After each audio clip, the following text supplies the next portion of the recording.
To analyze the cellular mechanisms of internalization of nanoparticles and bacteria by multispectral imaging flow cytometry, macrophages are first pre-treated with cytokeratin D to inhibit actin polymerization. Nanoparticles, or salmonella, are added to the macrophage monolayer and incubated.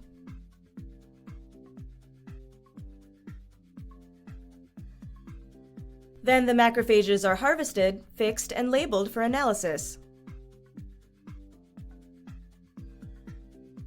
Using an image stream multispectral imaging flow cytometer, cells that have internalized nanoparticles and/or salmonella are distinguished from those with surface-bound nanoparticles and/or salmonella.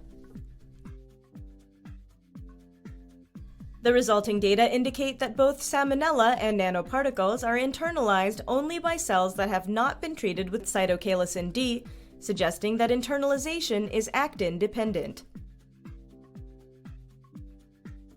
This technique has several advantages over existing methods, such as flow cytometry and confocal microscopy.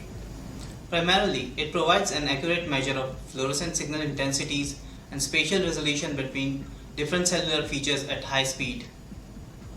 This method can help answer key questions for both biomaterials, vaccine, and drug delivery research, as well as host-pathogen interaction studies. This includes delineating the internalization pathways utilized by polyanhydride, nanoparticles, and bacteria. Generally, individuals new to this method often struggle. It's important to spend time titrating the dyes in order to obtain optimal fluorescence signals.